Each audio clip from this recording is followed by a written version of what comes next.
Alright, salut tout le monde et re-bienvenue au Show des entraîneurs, un podcast présenté par des entraîneurs pour vous les entraîneurs à la maison. Et je suis votre hôte, Coach Cham, avec Coach Gab à ma droite, avec un magnifique panneau anti-COVID qui est là pour bien nous protéger aujourd'hui. Et aujourd'hui, on reçoit un invité, on reçoit P.O. Paquet qui est kinésiologue et propriétaire d'un gym de cross-training, qui est des cours en groupe privé. J'ai bien dit ça, hein? Très bien. Premier essai aujourd'hui. Incroyable. C'est rare. P.O., aujourd'hui, on parle ensemble de plusieurs différents sujets. Tu es kinésiologue depuis plusieurs années. Donc, ce que je veux savoir, premièrement, c'est comment va ton milieu? Comment ça se passe avec la pandémie en ce moment? On va parler de ton gym. Ça m'intéresse beaucoup de savoir. Il y a peut-être des gens à la maison qui veulent savoir c'est quoi être propriétaire d'un gym. Et je veux aussi qu'on parle des différences entre kinésiologue et entraîneur parce qu'il y a beaucoup de personnes qui nous posent des questions. Si tu ne le sais pas, les gens qui nous écoutent à la maison, c'est des coachs ou des futurs coachs, donc des gens qui s'intéressent au milieu du fitness. Puis des fois, il y a toujours la question, est-ce que je vais passer des années à l'université pour devenir kin ou est-ce que je fais une formation et je deviens entraîneur? Je veux savoir c'est quoi les différences puis c'est quoi les avantages peut-être selon toi ou des avantages. Je veux qu'on commence par te connaître un petit peu mieux aujourd'hui, à savoir ça fait depuis combien d'années que tu es kin, ça fait combien d'années que tu travailles dans le milieu? Ouais, salut les boys. Bon, ben, ça fait 7 ans. Maintenant que j'ai bien calculé dans ma tête. Ça fait 7 ans que je fais ça, que je suis entraîneur, puis que je suis rentré à l'université, je pense que c'était en 2013. OK. Fait que c'est ça. Mais dans le fond, première session, il fallait devenir entraîneur pour le premier stage. Fait qu'à partir de là, j'ai fait les formations, puis j'ai été engagé au Énergie Cardio à Terrebonne. Puis je sais qu'on en parlait un petit peu avant le podcast, à savoir de ton côté, ton rêve dans la vie. On le dit comme ça, je trouve ça cool. On dirait que je parle à une petite fille, hey, ton rêve dans la vie, c'est de devenir, être propriétaire d'un gym. Ouais, right? c'était ça mon... Quand j'étais en secondaire 5, je cherchais vraiment quoi faire. J'étais comme, je deviens-tu pompier, charpentier, menuisier ou... Mais finalement, je me suis dit, je vais ouvrir un gym. Fait que c'était ça le plan. Aussi simple que ça. Secondaire 5, je vais ouvrir un gym. Et voilà. Fait que là, j'étais allé au cégep. Après ça, j'étais allé à l'université. Je fait un certificat en administration. Okay. J'avais une business de paysagement qui roulait vraiment beaucoup. Fait que ça m'aidait à prendre la gestion, gérer des employés, gérer des problèmes, les clients, etc. Fait que ça m'a beaucoup aidé. Après ça, certificat en administration, je finis, je m'en vais en kin. Puis après ça, je deviens entraîneur. Fait que... Kin, c'est combien d'années déjà à l'université? C'est 3 ans. 3 ans. Ouais. Toi, Gab, tu vas bien en passant? Je vais bien, toi? Je vais bien. On dirait que la fenêtre nous a Ouais, mais coupé. souvent ça, puis en plus, tu veux pas, on l'écoute, là. Ben oui. Je vais faire l'intervention, là. C'est quand même rare qu'on... Je pense que c'est la première fois que j'entends quelqu'un me dire que il a voulu être propriétaire de gym avant de devenir entraîneur. Tu vois, c'est quasiment toujours le contraire. C'est par nécessité devient propriétaire d'un gym. Quelqu'un qui a plusieurs employés, tanné de payer des bureaux, sauve un gym pour ça. Mais quelqu'un qui dit je veux ouvrir un gym et qu'ensuite tout le reste se suit, je pense que c'est la première fois que j'entends ça, puis c'est quand même cool. Ouais, ben moi j'avais juste mis tout en place pour ça. Ouais. Dans le fond, c'était ça mon... T'sais, tout le temps, les gens te demandent qu'est-ce que tu veux faire dans la vie, mais c'était ça, je disais, je vais avoir un gym. Puis là, tout le monde était comment, t'es fait. C'est ça que je veux aborder justement, à savoir, j'aime quand même ça parler de rentabilité, parler d'argent ici, parce que beaucoup de gens à la maison se demandent tout le temps, tu sais, qu'est-ce que je fais? Est-ce que je fais juste des petits programmes en ligne? Est-ce que je deviens coach privé dans un gym? Ou est-ce que je m'ouvre mon propre gym? Toi, en cours de route, y a-tu des moments où tu as regretté d'avoir fait le choix de, mettons, lâcher ta compagnie de paysagement qui roulait beaucoup pour t'ouvrir un gym? Et tu t'es dit, hey, il me semble que c'est pas assez rentable. Ben, c'est parce qu'au début, tu sais, j'étais entraîneur. Fait que là, je travaillais un petit peu. Puis là, j'ai bâti ma clientèle, j'ai monté. Puis, ben, dans le fond, pour ceux qui savent pas, là, ceux qui apprennent à devenir entraîneur, quand t'es entraîneur, il faut que tu sois un vendeur. Puis là, j'ai appris que j'aimais vendre. Genre, j'aimais vraiment ça. Comme one-on-one, je suis quand même bon pour vendre mes services. Fait que, dans le fond, j'ai commencé au début, première fois, je rencontre un client, puis il faut que tu y vendes de quoi, t'es comme pas trop sûr, puis la personne a dit oui. J'étais accro à partir de là. Genre, la personne a dit... C'est bon, ça, 2000$ pour l'année, ça fait du sens. Puis je suis comme, t'es sûr? T'es sûr de qu'est-ce que tu dis, man? Puis là, elle signe le contrat, puis je suis comme, c'est bon, hein? Puis après ça, un autre, puis ma première journée de travail, c'était ça. Puis j'ai genre juste trippé. Puis j'étais un peu surpris aussi qu'il fallait que je vende. Fait que je me sentais... Bref, fait que là, je voyais le monde que j'amenais. Je voyais combien je pouvais rapporter au gym. Puis je voyais combien que moi j'avais dans mes poches. C'était vraiment pas... Ça n'avait pas rapport. Fait que j'avais calculé que je pourrais amener... je pense que c'était comme une affaire comme 350 000 par année au propriétaire du gym. Mais moi, j'en faisais comme même pas la moitié de ça. Oh, ouais. Tu sais, fait que j'étais comme... Ça n'a pas rapport. Fait que... Puis en plus, ils ont tellement... En énergie, ils ont beaucoup d'entraîneurs. Fait que ça roulait, là. Puis j'étais comme le meilleur vendeur tout le temps. Fait que là, je me suis dit, c'est sûr que si je pars tout seul, je suis capable de me faire cet argent-là. Je suis capable d'aller chercher ce monde-là, même si j'ai pas l'affluence des gros centres. Ouais, de pas être une énergie cardio au final. C'est ça, ouais. Okay. Puis vu que j'avais tellement monté une grosse clientèle, je travaillais 55-60 heures par semaine non-stop avec des clients. Puis c'était beaucoup. Puis je me disais, tu sais, même si j'en ai la moitié, puis je vais augmenter mes tarifs parce que la plupart des gens que j'ai, ben, je vais pouvoir vivre. Puis comme de fait, ben, quand on a parti le gym, dans le fond, où est-ce que j'étais au Énergie Cardio, ils ont fait rentrer une affaire de cours en groupe qui s'appelait Escape Your Limits, qui est une compagnie européenne. Puis ils venaient s'instaurer en Amérique du Nord. C'était la première, dans le fond, c'était leur test. Fait qu'ils venaient, ils implantaient leur système à Terrebonne. C'était la première fois qu'ils s'essayaient en Amérique. Puis on a eu la formation de eux qui est quand même une grosse business parce qu'eux sont en Asie puis en Europe. Puis ils sont vraiment huge. Eux aussi, ils ont un podcast. Ils sont une grosse compagnie. Puis quand j'ai fait la formation, j'ai vraiment trippé comme les cours en groupe, comment c'était fait, comment ils pensaient, les équipements, comment c'était pas redondant. Puis le fun que je peux avoir que tout le monde, puis je peux encore faire plus d'argent qu'avant. Parce que là, à la place d'entraîner une personne à la fois, ben là, j'entraîne, mettons, 15 personnes à 15$ dans une heure. Puis là, tu t'en fais plusieurs de même. Ouais. Là, j'ai vu comme le potentiel. Fait que quand on a ouvert le centre, c'était juste des cours en groupe. Mais on faisait du privé, c'est ça qui nous faisait survivre. Dans le fond, fait qu'au début, j'ai travaillé. J'avais déjà une bonne clientèle qui m'ont... Dans le fond, je l'ai pas dit parce que j'avais pas le droit. Mais le mot, il passe vite dans la vie. Là. Fait que les gens, ils m'ont suivi. Ils sont venus, j'ai commencé à entraîner du monde. C'est ça qui a fait qu'on a survécu. Fait qu'au début, tu sais, on a commencé, nous, on avait... c'est parce qu'on avait on avait un investisseur, un gros investisseur. Puis on était supposé avoir un gros gym. Puis dans le fond, on avait besoin de quelque chose. Non, on avait besoin, je me rappelle plus trop c'est quoi qu'on avait pas. Puis... Tu parles de la grosseur commerciale un gym, là. Ouais, mais... Dans le fond, vous êtes venus, là. C'était ça qu'on était supposé avoir dès le départ. OK. Puis l'investisseur, lui, dans le fond, il possède déjà une grosse chaîne de magasins. Puis pour lui, c'était pas important 1 million ou 100 000 ou 3 millions. C'était pas la limite, là. Mais lui, il voyait gros. Puis on avait besoin de quelque chose. Puis je me rappelle plus c'est quoi. Bref, ça a coupé notre lien. On n'avait plus d'argent. Mais là, on avait déjà signé. On était déjà embarqué dans le projet, tu sais. Fait qu'il a fallu qu'on se retourne. Dans le fond, on a levé des fonds créativement. Là, fait que j'ai appelé mes clients, puis je leur ai vendu comme des abonnements d'avance. Fait que c'est ça qui a fait qu'on s'est comme financé tout seul. C'est cool. Ouais. Hey, tu sais, quand il n'y a pas de problème, là, n'importe qui d'autre peut-être aurait fait comme je sais pas quoi faire, on abandonne, on va à une banque. Non, on appelle nos clients qu'on sait qu'anyway, ils aiment ça, ils veulent revenir, ils vont nous encourager d'un service qu'ils vont avoir anyway. Comment créer une solution? Là, c'est fou. Ben, c'est aussi, pour les gens à la maison, souvent, je veux dire, il y a des gens qui ont très une vision, tu sais, tunnel, dans le sens qu'au final, c'est... Je fais mes formations, je deviens entraîneur, je travaille dans un gym, puis c'est fini, c'est ça ma vie, au final. Mais il y a tellement de possibilités de rentabiliser ce milieu-là. Puis les gens, c'est que tu crées un lien. Dans le fond, qu'est-ce que j'aime de l'entraînement? Qu'est-ce que j'adore, en fait, c'est que je crée un lien avec tous ces gens-là. Parce que la plupart des gens que j'entraîne, ça fait 7 ans déjà que je les entraîne. J'ai commencé avec eux, puis ils sont encore là avec moi. Pourquoi? Mais parce qu'on crée un beau lien. Puis c'est ça qui a fait qu'on a un gym aujourd'hui. Sinon, ce serait juste fini. Là, parce que, dans le fond, avec le partenaire avec qui je suis, JS, Jean-Sébastien, on ne peut pas avoir de financement. Fait que ça, c'est un gros problème. Fait que c'était soit un investisseur privé ou rien. Puis là, on était déjà impliqués. Fait que j'ai trouvé de l'argent. On a levé tous les fonds qu'on avait besoin en dedans de 3 jours. On est allé chercher les chèques de tout le monde, tac, déposer ça à la banque. Puis on a tout payé. Très cool. Fait qu'après ça, mais qu'est-ce que ça fait? C'est que les gens m'ont déjà payé pour mes services pendant 1 an. Donc, tu as du travail à faire sans être payé. Mais pendant 1 an, j'ai travaillé sans, mettons, recevoir de paye. Mais le gym, après 1 an, était complètement payé. Ça, c'est qu'on n'avait plus de dépenses. Mentalement, ça fait-tu quelque chose, ça? Mentalement? Moi, je suis quelqu'un qui aime bien faire quelque chose puis voir l'argent.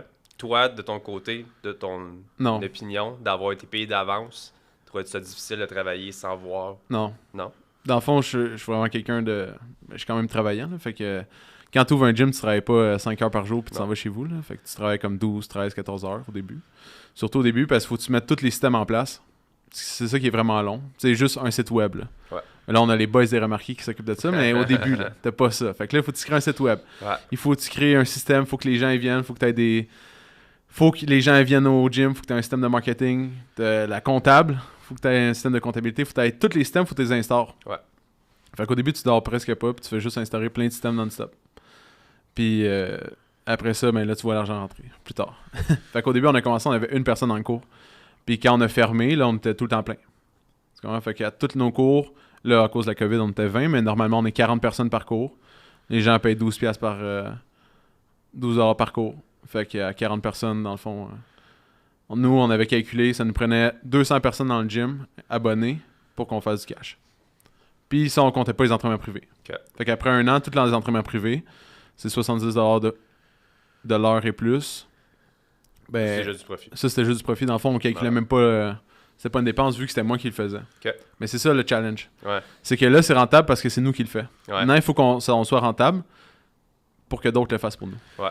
C'est ça qui est là. J'aimerais juste pointer une petite chose que tu as dit dès le départ, que j'ai l'impression que c'est une chose qui a réorienté pour le mieux ta carrière. C'était quand que justement tu as commencé à vendre. Après à vendre, ça, je t'ai vu que vendre c'était quelque chose. Puis que moi, personnellement, c'est une chose que justement, qui a donné un bum de plus dans ma carrière. Quand j'ai compris que il y a beaucoup d'entraîneurs qui ne veulent pas parler d'argent ni de vente. Nous, on en parle régulièrement parce qu'on sait que c'est important et on se le cache pas les choses.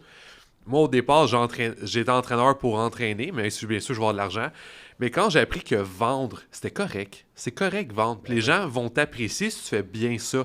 Ouais. Mais ça l'a tellement changé ma carrière parce que j'ai l'impression, depuis le départ, tu as peut-être dit 3 fois le mot argent, mais tu as parlé d'un gars qui est le plus à l'argent. Part, tu as dit, j'ai vendu, on a voulu payer le gym, puis on a pu commencer à se payer. Tu n'as pas fait, j'ai voulu être millionnaire. Ouais. Mais tu as dit dès le départ que tu as appris à vendre. Vendre, c'est important, puis ça t'a beaucoup aidé. Ouais. Je fais cette intervention-là parce que je veux que les entraîneurs qui nous écoutent aujourd'hui, si on a la mentalité que vendre, c'est pas bien, il faut vraiment s'enlever ça. Tu peux aller loin là-dessus, mais vendre, c'est n'importe quoi dans la vie. Tu vas à tel restaurant ou tel restaurant, tu gagnes ou tu perds. Mais en tant qu'entraîneur, ta cliente que tu as vendue il y a 7 ans est encore là aujourd'hui. C'est beaucoup plus payant. Ouais. On s'entend, cette cliente-là, c'est pas tu as mis un forfait dans la gorge. Qu'est-ce que tu as goût d'avoir? Est-ce que moi, je peux te le vendre puis en même temps faire de l'argent? Parce qu'elle, elle veut acheter anyway. Fait que est-ce que moi, je suis capable de la convaincre d'acheter quelque chose qu'elle veut déjà acheter? Mais ça peut faire la différence entre l'entraîneur qui est en dessous du salaire de pauvreté, qui est au-dessus ou bien qui fait 2 fois ces chiffres-là. Ouais. Dans le fond, il faut juste je pense là, qu'il faut vraiment que tu sois honnête avec la personne. Ouais. Puis tu lui présentes quelque chose qui est vraiment adapté à elle. Dans le fond, si tu veux toujours faire le coup de circuit à chaque fois puis vendre beaucoup, mais je pense pas que tu vas réussir. Mais moi, c'est une fois puis elle viendra pas. La première, dans le fond, je suivais une entraîneur au début. Ok, je vais taire son nom parce que c'est pas vraiment bon pour elle que je vais dire là, mais j'étais avec elle, je la suivais toute la journée. Puis il y a une cliente justement, elle essaie d'y vendre. La cliente avait jasé avant qu'elle voulait aller en voyage, genre à Cuba ou peu importe. Puis elle dit non à qu'est-ce qu'elle veut y vendre. Elle dit non, ça m'intéresse pas. Puis l'entraîneur tout de suite a dit, mais voyons, t'es prête à payer comme 800$ pour aller à Cuba, puis nanana, puis te brûler la face. Qu'est-ce qui est plus important, aller à Cuba ou ta condition physique, genre, ou ta santé? Puis là, la fille, elle sentait tellement mal, puis en plus, elle avait de l'air, l'entraîneur était imposante, était genre, c'était intimidant. Tu sais, même moi, j'étais comme, wow, dis pas ça. Puis la cliente, elle l'a acheté. Okay. Mais tu comprends? Elle l'a acheté, mais elle voulait pas l'acheter. Elle a dit non, mais toi, tu vas forcer ça. Tu vas forcer qu'elle... Mais c'est rare, ça va arriver aussi, dans le sens que je veux dire, je pense pas que c'est tout le monde. Il y a beaucoup de personnes qui vont faire comme non, ta gueule, je vais pas l'acheter. Ouais. Mais tu vois, elle l'a eu. Oui. Puis... Mais je pense pas que c'est la truc non, normal et la bonne chose que tu devrais faire. Fait que là, moi, tout de suite, en partant, j'étais comme, faut jamais je fasse ça. Il faut toujours que la personne soit en confiance. Puis, moi, c'était rendu que je vendais juste vraiment. Des fois, je disais à la personne, tu sais, comme, j'ai rien à t'amener, mettons. Je suis pas assez bon dans qu'est-ce que toi tu vas rechercher. Il y a des gens, exemple, au début, ils voulaient faire du CrossFit, mais je connais rien dans le CrossFit. Je vais pas t'entraîner pour faire du CrossFit si je connais pas comment faire un snatch. Je vais pas. Je vais pas t'amener loin, dans le fond, puis tu vas dépenser ton argent pour rien. Fait que moi, ça m'a vraiment affecté. Puis après ça, j'ai développé une manière de vendre, puis de expliquer qu'est-ce que moi je ferais avec la personne, vraiment bien vulgarisé, parce que je me suis rendu compte que j'utilisais des mots trop scientifiques. Puis maintenant, je vulgarise vraiment à fond, tout le temps. Dès que je parle, je n'utilise jamais de mots que j'ai appris à l'université. Genre jamais.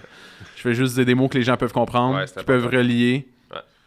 Puis, des fois, tu peux sortir un mot, c'est sûr, là, sans t'en rendre compte, mais mon but, c'est pas vraiment d'intimider la personne avec les connaissances, c'est plus qu'elle comprenne vraiment qu'est-ce que je peux y amener. Puis quand elle a compris ça, elle est libre de savoir est-ce que ça m'intéresse ou ça m'intéresse pas. Ouais. Fait que... Le lien de confiance est très important. Exact. Ouais. Là, on a parlé que tu fais principalement, bon, quand il n'y a pas de pandémie, évidemment, du cross-training, des cours en groupe avec plusieurs personnes en même temps. On a parlé de combien de personnes, plus 15 environ? 40 peut-être. 40. Jusqu'à 40, ouais. c'est bon, OK. 40 à 12 $, 880 pour une heure, tout le monde. Il y a du monde plus mais même intelligent là, que d'autres. je veux qu'on parle moins d'argent, puis je veux plutôt qu'on se dirige vers les avantages de faire ça, parce qu'à la maison, je pense justement que les futurs coachs, c'est comme, qu'est-ce qui est le no-brainer entre coacher une personne de l'heure, mais il y a aussi comme, tu sais, les compétences. Ouais. Moi, ce que j'aime faire avec mes employés, les coachs qui travaillent avec moi, c'est souvent d'essayer, en fait avec les clients aussi, de leur proposer du semi-privé, même avec des gens qui connaissent pas nécessairement. C'est des choses qu'on aime beaucoup pour autant augmenter le coût horaire du coach, augmenter l'argent que moi je vais faire, évidemment, on va se le dire, mais aussi pour que le client il puisse développer une relation des fois avec une autre personne puis se motiver entre eux autres. Donc, créer comme... Nous, on a beaucoup des clients qui sont pas motivés à la base, qui viennent bien de reculons. Fait que pour nous, c'est de créer des connexions comme ça pour améliorer tout ça.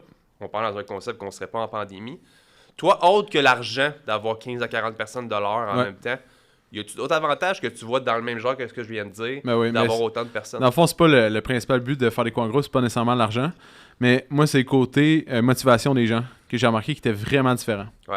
En privé, c'est toi, dans le fond, qui dois motiver la personne. Puis souvent, les gens vont être corrects. Tu sais, ça va bien, j'ai une bonne récurrence. Sauf que si tu vas dans un gym conventionnel, comme 60% des gens quittent après 3 mois, puis 90% des gens, ils ont quitté après 6 mois. Okay. Mais ça, il y a une raison. Tu sais, c'est que les gens, ils ont une motivation rapidement. Tu sais, ils vont arriver, ils vont être comme « Yeah, je veux des gains, je veux perdre du poids, je veux être en forme. » C'est éphémère. Puis c'est éphémère, ça part super vite. Tandis que, qu'est-ce que j'ai remarqué, dans le fond, ça, c'est quand ils ont instauré le Escape, Your Limits, quand je suis devenu entraîneur de petits cours en groupe ou énergie. Les gens, là, la récurrence, c'était comme de quasiment 100%. Les gens, ils tripaient parce que ils venaient toujours à la même heure, c'était toujours la même gang, puis c'était vraiment moins cher qu'un entraînement privé, mais tu as les mêmes avantages côté récurrence, dans le fond. Les gens abandonnaient pas. Parce que, exemple, ils savent que Robert il est là à 5 heures, Catherine est là, tous leurs amis, ils sont tous là. C'est comme s'ils se créent une genre de communauté.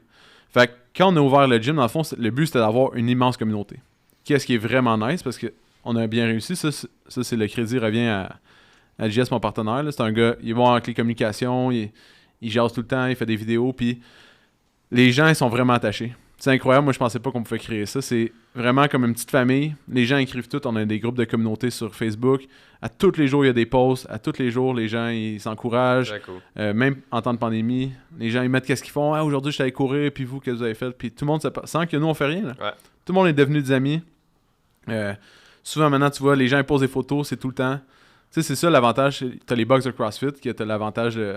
C'était ça, mais nous, on voulait recréer ça, mais dans le cross-training. Dans un autre. Puis, dans le fond, on rejoint pas la même clientèle que du CrossFit. Fait que c'est un petit peu différent, mais c'est vraiment ça la différence. C'est la motivation des gens. Puis notre récurrence est immense. Une fois que quelqu'un s'abonne, ça se peut là, qu'il vient qui aime pas ça. C'est normal. Il y a plein de monde qui aime d'une certaine manière, d'autres pas. Mais s'il aime ça, les chances qu'il reste sont vraiment grandes. Tu sais, puis on force pas, là, c'est... Souvent, là, on fait pas de vente. Les gens, c'est comme « Ah ouais, tu vas aimer ça ici, puis tu vas voir demain le cours PO, il fait ci, puis nanana. » Puis, bouche à oreille beaucoup aussi? Ouais, tout le temps. Ça, c'est hot. Bouche à oreille. Fait que c'est vraiment ça notre force, je pense, c'est la communauté. Fait que c'est les gens, ça fait comme un gros cercle, puis plus c'est gros, plus ça grossit tout seul, organiquement. Fait que moi, j'ai vu une grosse différence, puis les objectifs des gens aussi. Dans le fond, nous, on a un gros board au gym.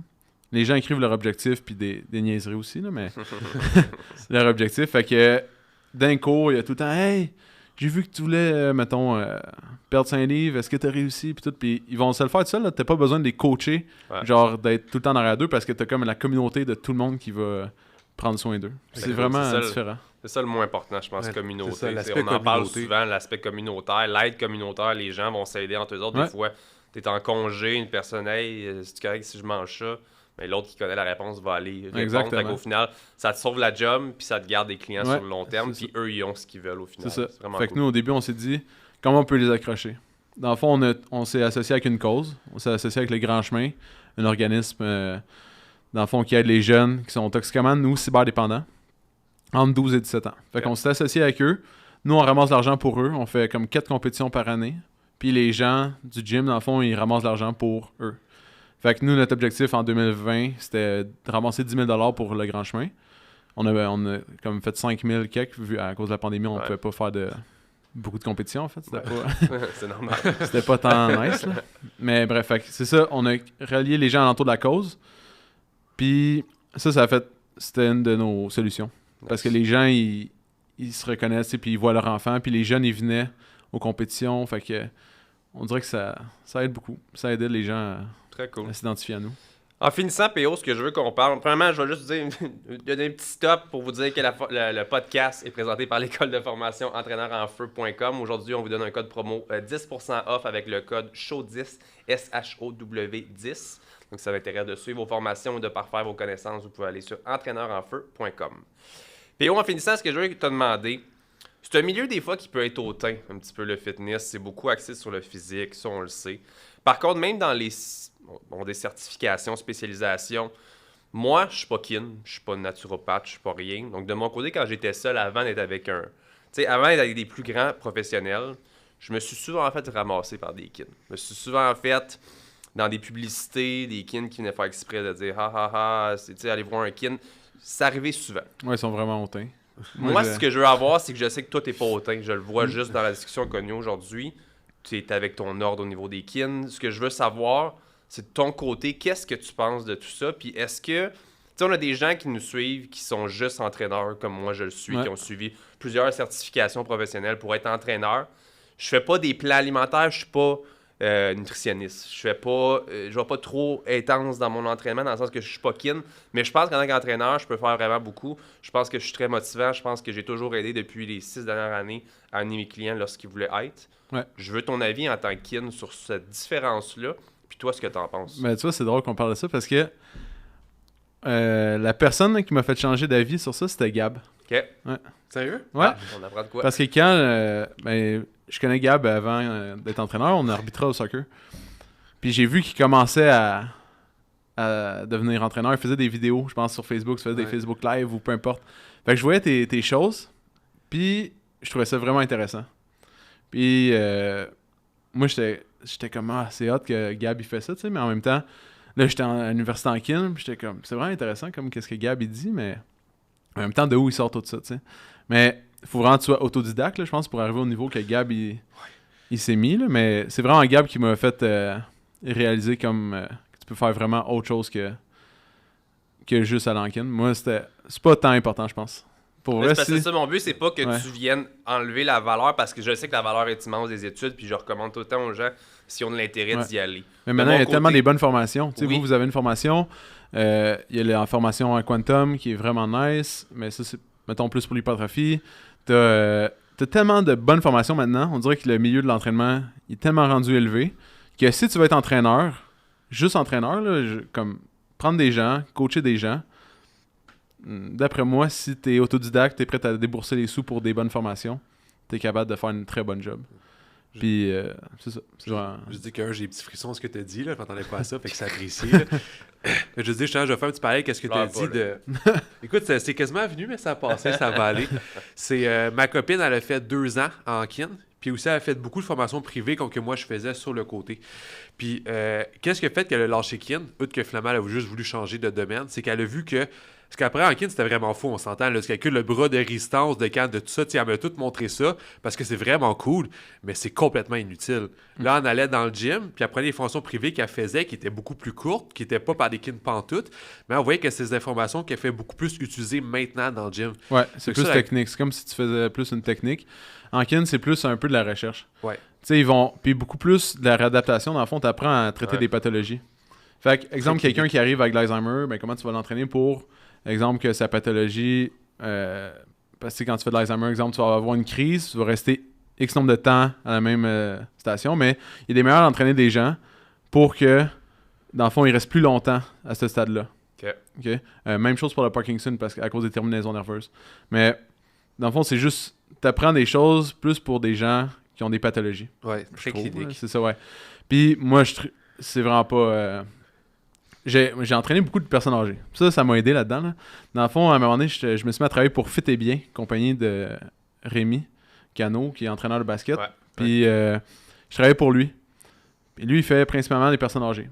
Puis j'allais dans les résidences. Puis ça m'a vraiment aidé à...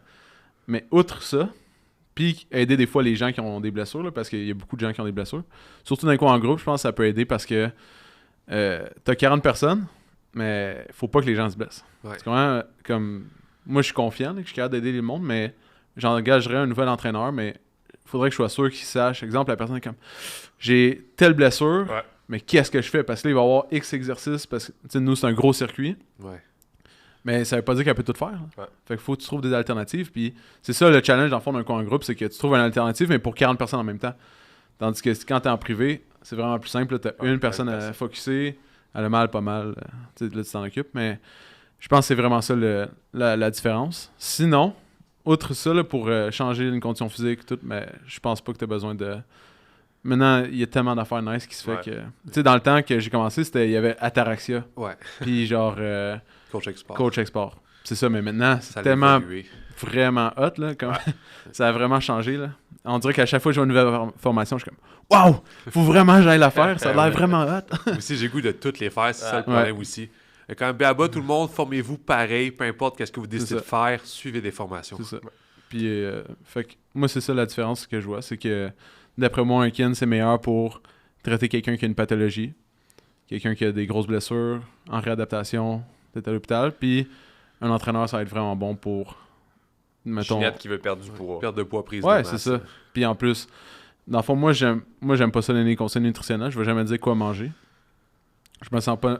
On dirait que je sais c'est quoi, mais je me sens pas à l'aise de faire ça vu que c'est pas... je sais pas, c'est pas mon...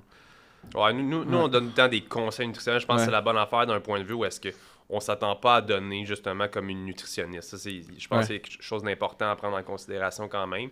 Mais de donner des conseils ou des stratégies, je pense que là, ça peut être correct. Mais encore une fois, on en parle souvent d'être humble au niveau des entraîneurs, de lorsqu'il y a une pathologie, qu'il y a une problématique, qu'il y a une blessure, d'être assez humble pour dire je vais te référer à quelqu'un. S'il y a des choses que t'es pas à l'aise, il faut jamais que tu le fasses. Non. Puis tu vois ça comme l'alimentation, j'étais pas à l'aise.